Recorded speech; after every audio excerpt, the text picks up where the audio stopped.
Bueno, vamos a intentar corregir el examen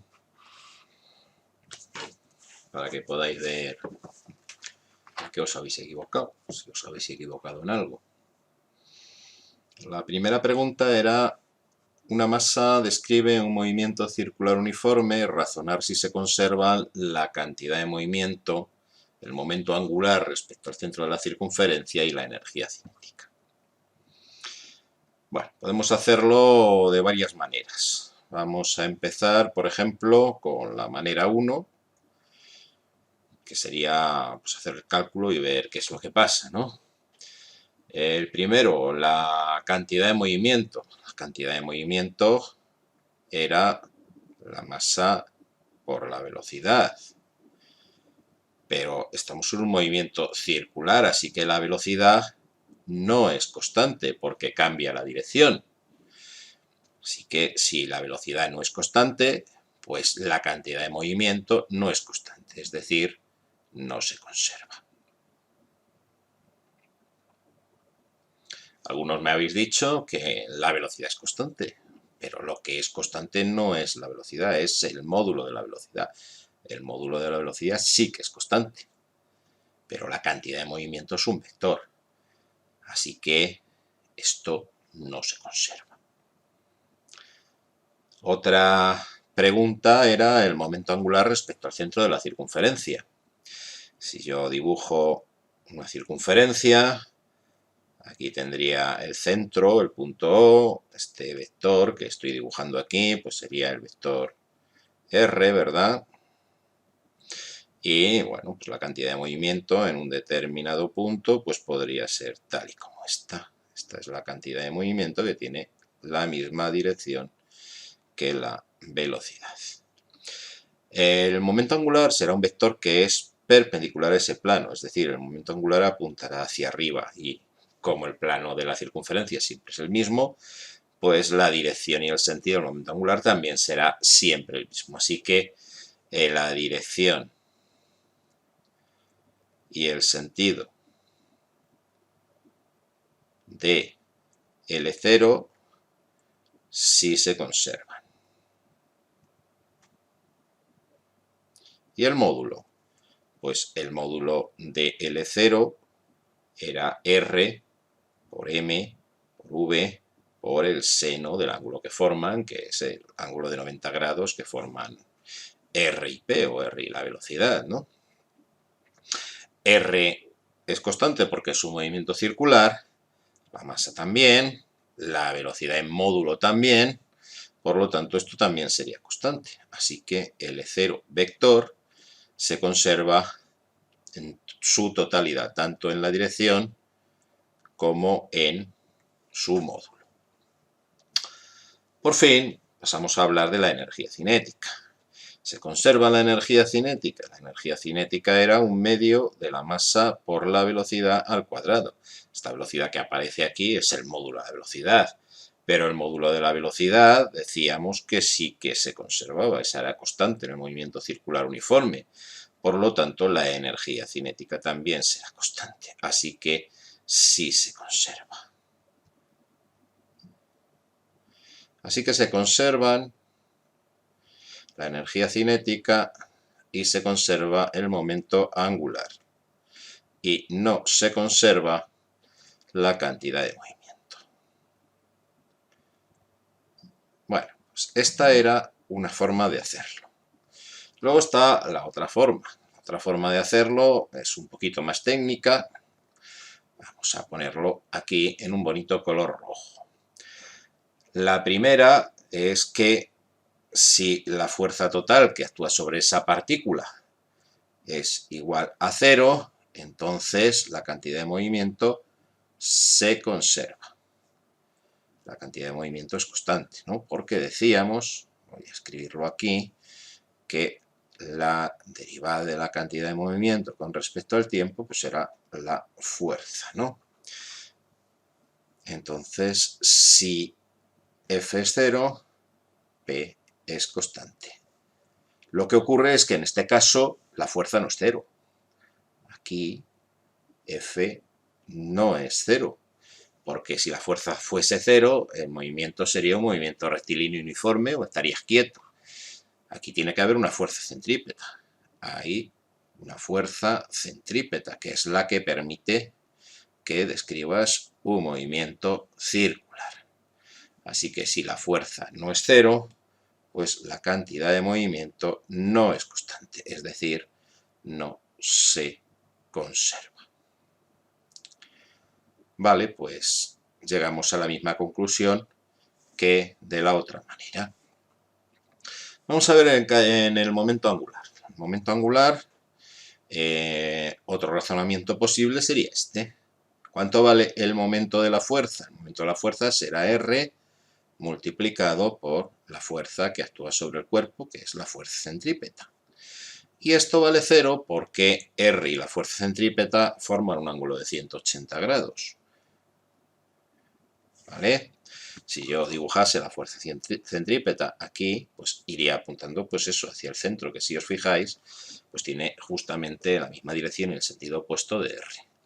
Y eso sería 0. Y decíamos que la derivada del momento angular con respecto del tiempo era el momento de la fuerza.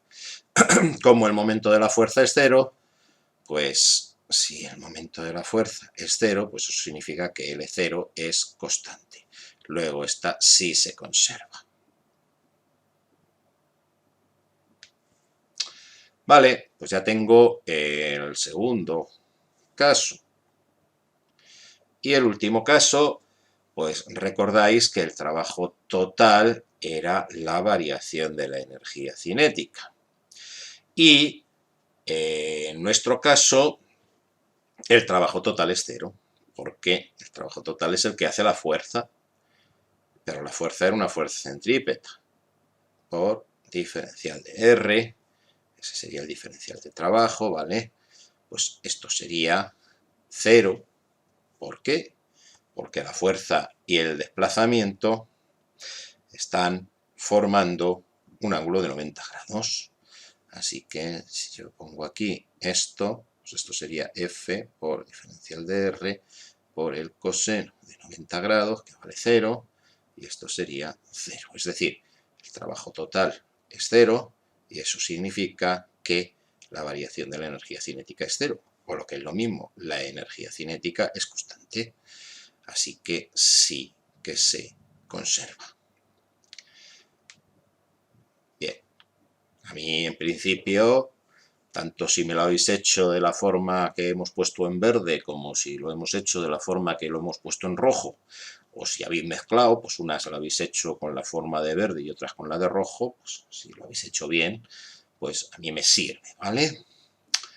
Bueno, pues hasta aquí este primer ejercicio. Bueno, vamos con la cuestión 2. Tenemos una masa de 5 kilogramos que se mueve con una velocidad de 12 metros por segundo y explota, ¿no? Sabemos que la variación de la cantidad de movimiento en la explosión pues será 0. Eso significa que la cantidad de movimiento no cambia. Por lo que es lo mismo que esa cantidad de movimiento inicial tiene que ser igual a la cantidad de movimiento final, que será la masa de la partícula inicial por la velocidad del centro de masas. O sea, que la velocidad del centro de masas pues, es igual que la velocidad del objeto antes de la explosión. La velocidad del centro de masas pues será 12 por I. ¿Cuál será la posición R del centro de masas a los 5 segundos? Pues será la velocidad del centro de masas multiplicado por el tiempo, es decir, 5 por 12, 60 I más 0J. Esa es la posición R del centro de masas. Pero la posición del centro de masas también se puede calcular a partir de la posición de las partículas después de la explosión. Es decir, cuál será la posición de la partícula del centro de masas después de la explosión. Pues hemos dicho que es 60, ¿no?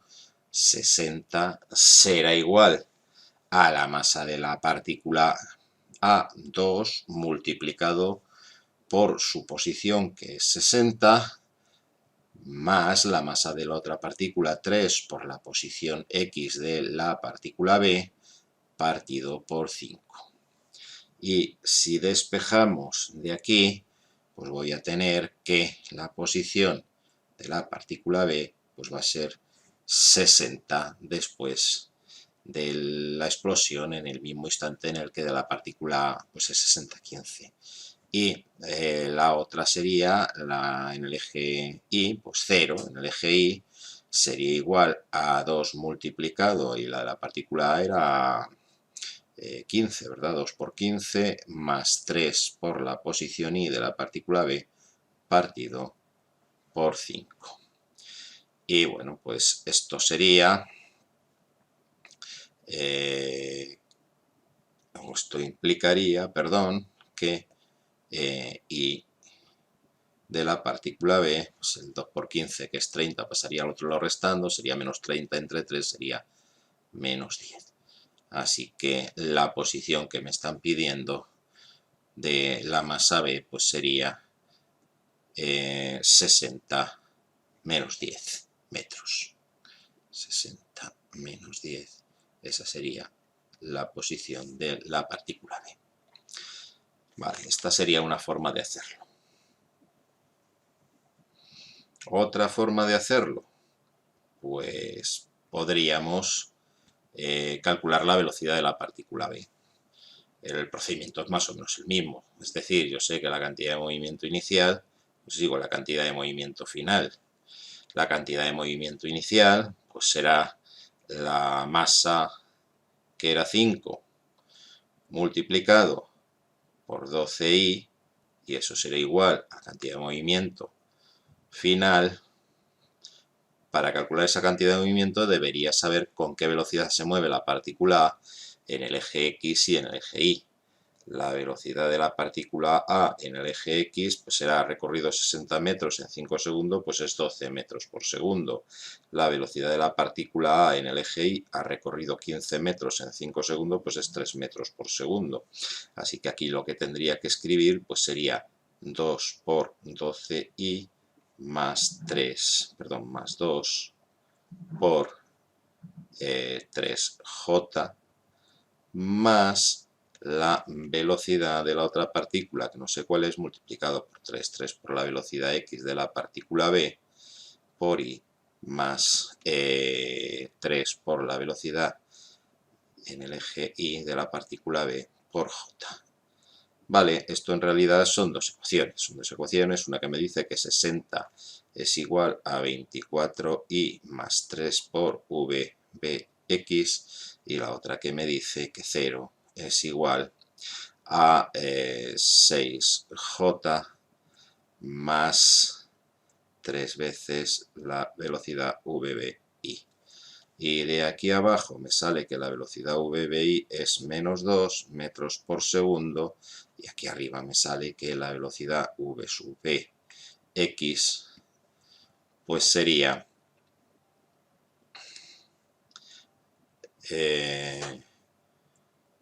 a ver, ¿dónde lo tengo yo esto? Perdón, aquí he puesto 6 y es 60, ¿verdad? Que si no, no me cuadraba. Esto es 60, ¿verdad? 60 menos 24, pues es 36, 36 entre 3, pues es 12, 12 metros por segundo. Así que, bueno, pues ya lo tengo. Esas son las velocidades de la partícula B. ¿Cuál será la posición X de la partícula B a los 5 segundos? Pues su velocidad, que es 12, multiplicado por 5, ¿verdad? Pues será 60. ¿Y cuál será la posición de la partícula A a los 5 segundos? Su velocidad, que es menos 2, multiplicado por 5, que es menos 10. Es decir, la posición de la partícula... perdón, aquí he puesto X de A, en realidad quería decir Y de B. Vale, la posición de la partícula B será 60 menos 10 metros, igual que hemos calculado antes, ¿verdad? Así que cualquiera de las dos formas pues sería una forma razonable de hacer este ejercicio. Bueno, vamos con la cuestión 3, que es bastante sencilla. A mí me daba pues el valor de R, ¿no? Me decía que R era 4 por T y más 5 por J y más T al cuadrado menos 2 por K, así que yo puedo calcular la velocidad, ¿no? La velocidad será la derivada de R con respecto a T. La derivada de eso de ahí arriba, que sería 4 por I, la derivada de 5 es 0 y más 2 por T por K. Y luego puedo calcular la aceleración, que será la derivada de la velocidad con respecto al tiempo. La derivada de la velocidad sería 2 por K. Sabiendo eso, pues yo puedo calcular también cuánto vale cada una de esas magnitudes a los 2 segundos. Es decir, la posición R a los 2 segundos pues será 4 por 2, 8i, más 5 por j, y aquí sería pues 2 al cuadrado menos 2, que es 2, más 2 por k. Esa es la posición a los 2 segundos. ¿Cuál será la velocidad a los 2 segundos? Pues sería 4 por i, más 2 por 2, que es 4 por k. Y me quedaría calcular la aceleración a los 2 segundos. La aceleración a los 2 segundos es 2K. Fijaos que la aceleración no dependía del tiempo, es decir, la aceleración es una bonita constante, así que esa no varía con el tiempo. A ver si pongo aquí el 4K que he borrado ahora mismo. Vale, ya tengo estas cosas que voy a necesitar para hacer cada una de las cosas que me pregunta a continuación. Tengo primero, apartado A, cuánto vale el momento lineal cuando t es 2, pero el momento lineal o cantidad de movimiento es la masa por la velocidad. La masa era 3, la velocidad hemos dicho que era 4i más 4k, así que el momento lineal será 12i más 12k. Masa, kilogramos, multiplicado por velocidad, metros partido segundo. Esas serían las unidades. Así que esta es la respuesta para el apartado A. Para el apartado B me dice que calcule la fuerza, ¿no? La resultante de las fuerzas. La resultante de las fuerzas era igual, según la segunda ley de Newton, a la masa por la aceleración, ¿no? Así que fuerza igual a masa por la aceleración, la masa que era 3, la aceleración que era 2K, pues es 6K, y esto sería Newton. Pues ya está, ya tengo la fuerza. Y apartado C me dice que cuánto vale el momento angular respecto del origen. El momento angular, el de 0, un segundo, le he puesto la flecha demasiado baja, el momento angular, el de 0, sería el producto vectorial, bueno, voy a ponerlo, sería el producto vectorial de R multiplicado por M por V o R por P, ¿no? Es decir, esto sería I, J y K de, pues R era 852 y la cantidad de movimiento la hemos calculado en el apartado A, 12,012. Y bueno, pues metéis esto en la máquina de calcular estas cosas, ¿verdad? Y esto sale 60 por I menos 72 por J menos 60 por K. Y ya está. ¿Qué unidades tendría esto? Pues esto es kilogramos por metro cuadrado partido por segundo. Recordad que era la unidad de P, que las tenéis aquí arriba, kilogramos metro por segundo. Si lo multiplicamos por una distancia, pues kilogramos metro cuadrado partido por segundo. Y ya está. Por cierto, la máquina de calcular productos vectoriales, pues simplemente desarrollar el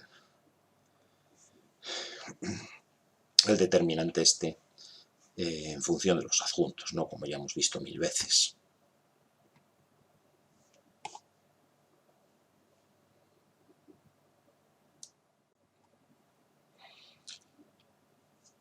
Vamos con la cuestión 4.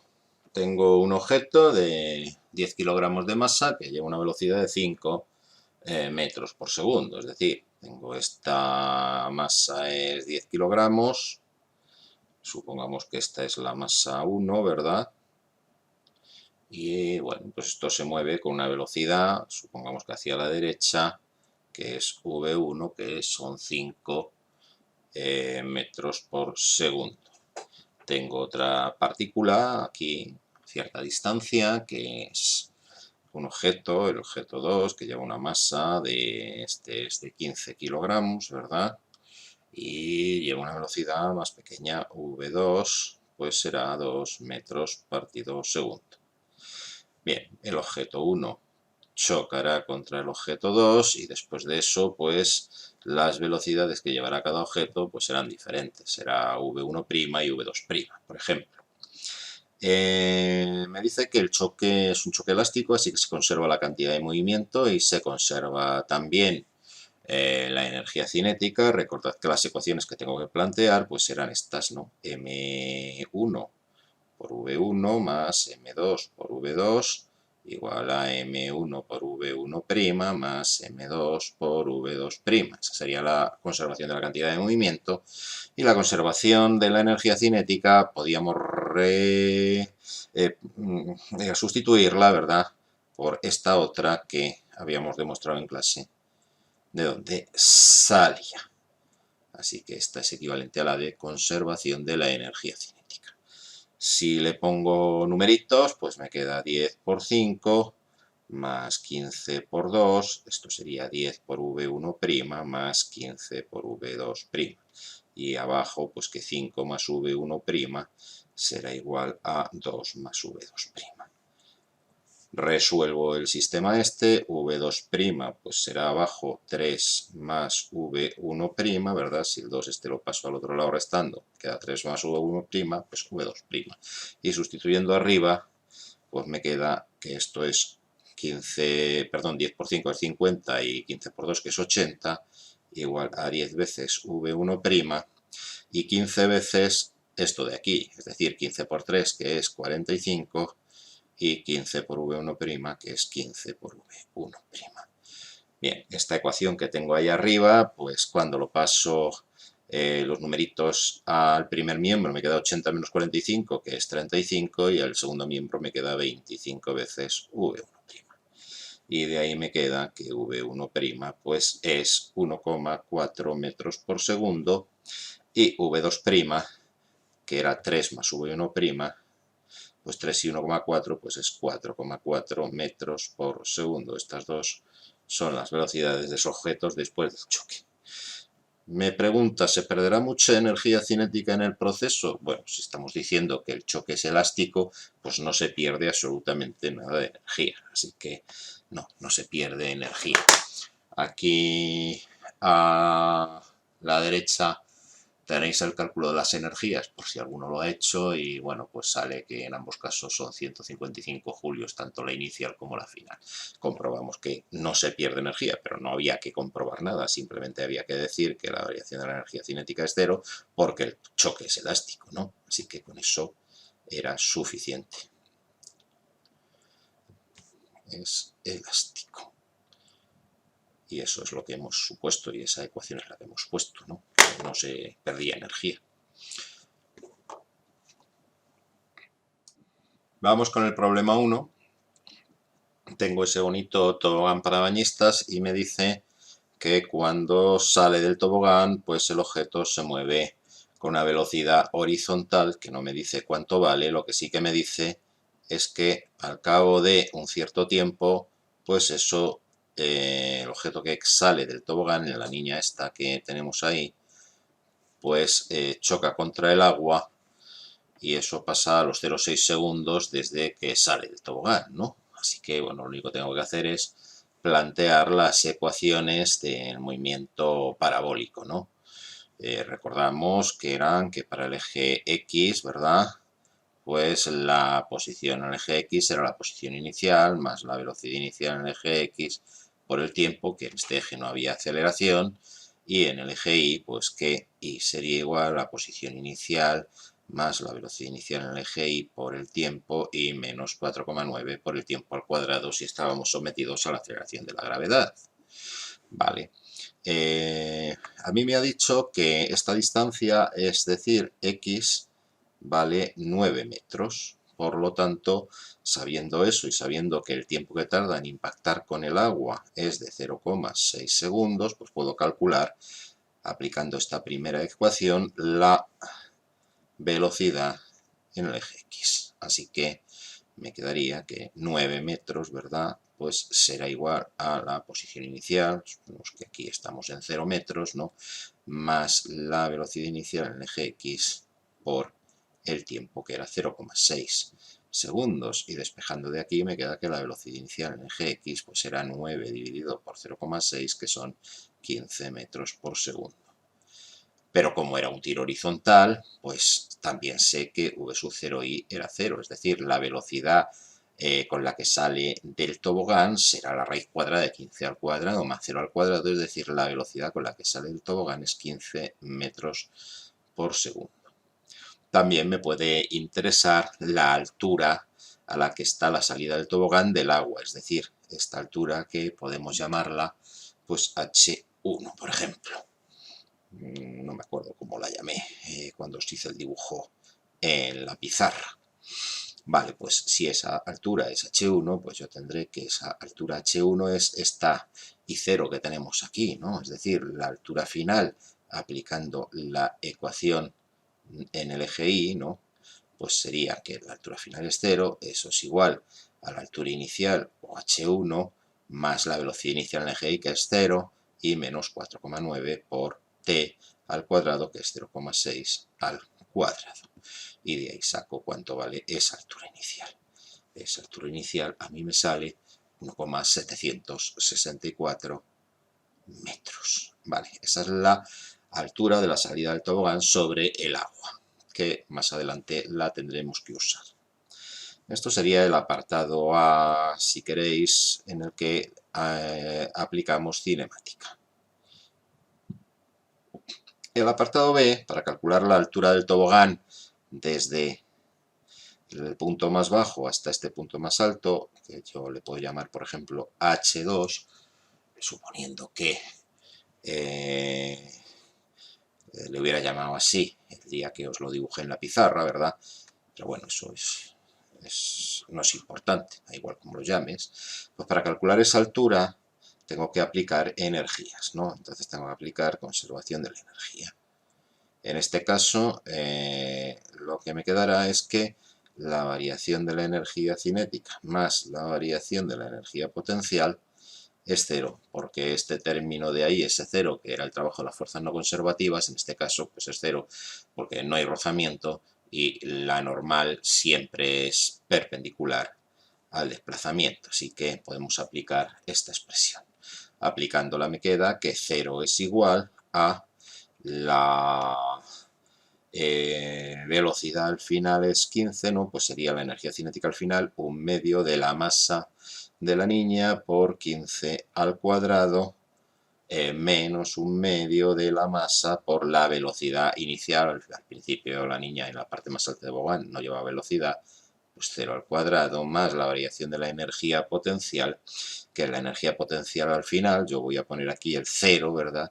0 menos m por g, que es 9,8, y por la altura H2, que es la que me interesa. Vale, y si juego con esto, pues me queda que esa altura H2 pues sería, las masas se van, ¿verdad? Me quedaría 1/2 de 15 al cuadrado partido por 9,8. Y eso son 11,48 metros. Así que sería la altura H2. ¿Cuál será la altura total, H1 más H2, que es la altura del tobogán sobre la superficie del agua? Pues H1 más H2 sería el 1,764 más 11,48, pues 13,24 metros si redondeamos. Esa sería la altura sobre la superficie del agua. Tened en cuenta que si aquí, en este término que estoy remarcando, ponéis que la altura final del tobogán es 1,764, H2 ya no sería la altura del tobogán desde la parte más alta hasta la parte más baja del tobogán, sino que H2 ya sería la altura sobre la superficie del agua, y ahí os saldría ya directamente el 13,24. Así que si alguno lo habéis hecho de esa forma, no podéis luego sumarle a esos 13,24 la altura sobre la superficie del agua, que es un error que me habéis cometido bastantes.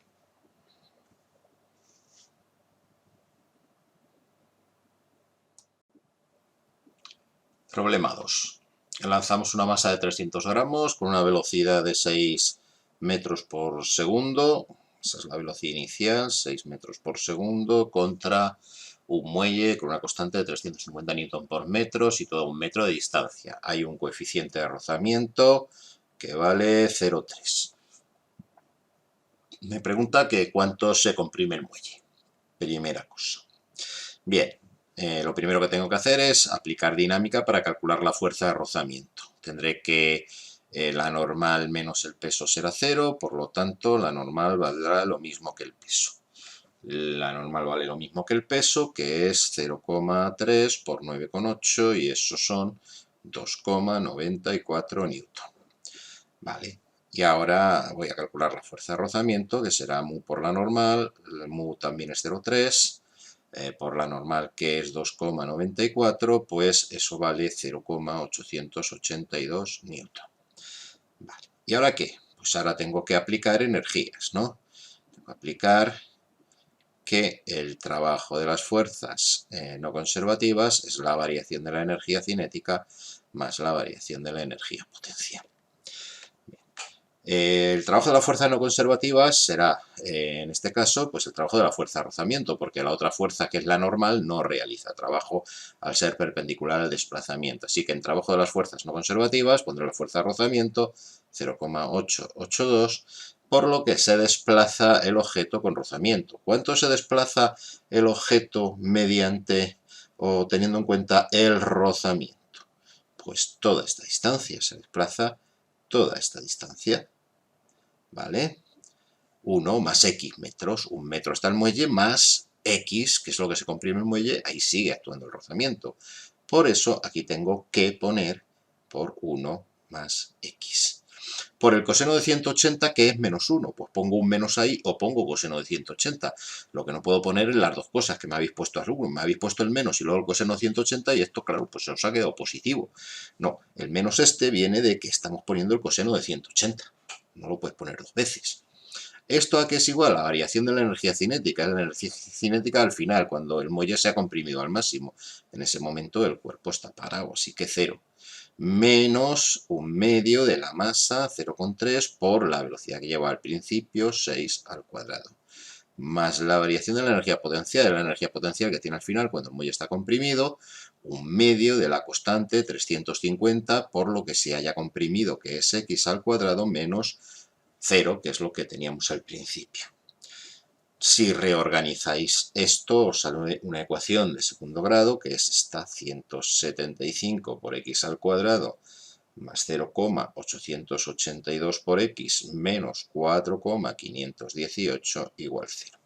Y esto tiene dos soluciones. Una es que x es 0,158 metros y otra que x es menos 0,163 metros, pero aquí la que vale, la buena, pues es esta de aquí arriba, porque esta otra negativa pues no tiene sentido, ¿no? Sería si el muelle se estirara en vez de comprimirse, lo cual no tiene sentido. Así que el muelle se comprime, pues esa cantidad que hemos dicho, ¿no? Se comprime, pues 0,158 metros. Sería la respuesta al apartado A. El apartado B me dice a qué distancia de la posición inicial se para el bloque cuando se estira de nuevo el muelle, ¿no? Bueno, pues para calcular esto vuelvo a aplicar energías, ¿no?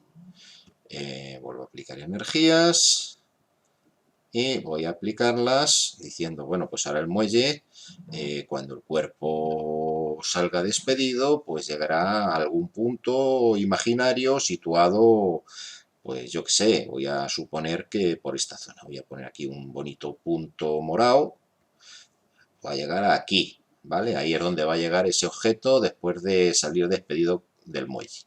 Y a la distancia desde donde estaba comprimido el muelle hasta aquí, a esta distancia, pues yo le voy a llamar D.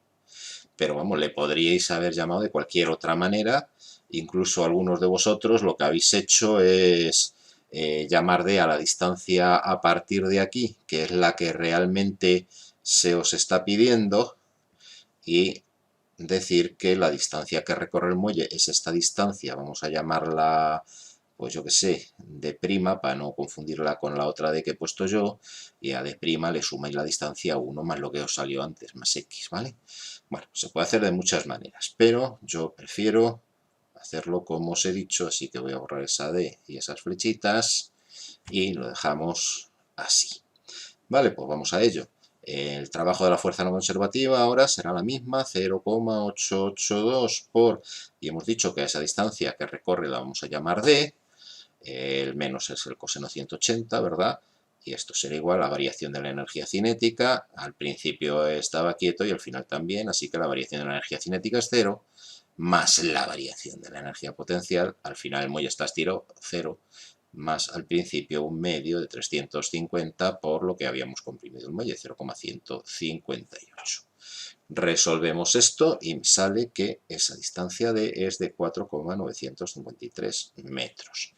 Bien, pero no era lo que me preguntaba, ¿no? Lo que me preguntaba es esto otro que os he dicho antes. Me estaba preguntando por esta distancia desde aquí hasta el punto donde estaba inicialmente. Así que esa distancia, llámala de prima que hemos dicho antes, pues esa distancia de prima será la distancia de 4,953 menos 1 más x, menos 1 y menos 0,158. ¿Y cuánto sale eso? Pues 3,795 metros desde el punto inicial, desde la posición inicial. Y ya está. Este era el ejercicio.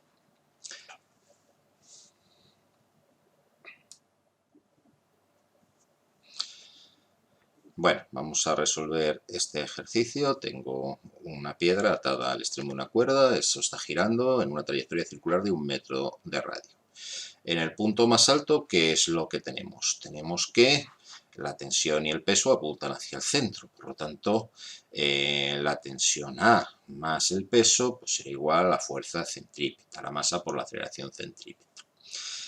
¿Cuál es la fuerza, la tensión de la cuerda? Pues es 20 newton. ¿Más cuánto vale el peso? Pues 9,8 veces la masa del objeto. ¿Y eso a qué será igual? A la masa por la aceleración centrípeta, que es la velocidad que tienes en A, es decir, arriba al cuadrado, partido por el radio, que era 1, ¿no?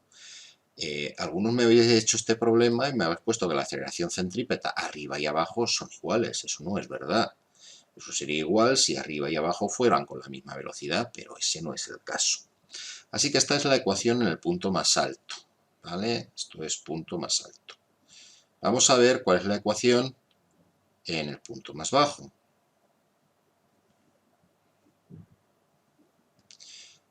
A ver si lo escribo. Punto más alto.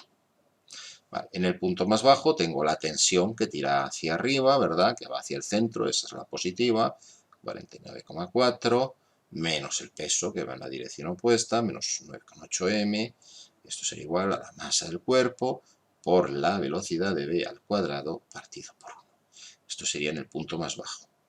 Fijaos que la aceleración centrípeta no es la misma arriba y abajo. Punto más bajo. Vale, pues tengo dos ecuaciones y tengo tres incógnitas, ¿no? VA, VB, la velocidad en el punto más alto, la velocidad en el punto más bajo y la masa.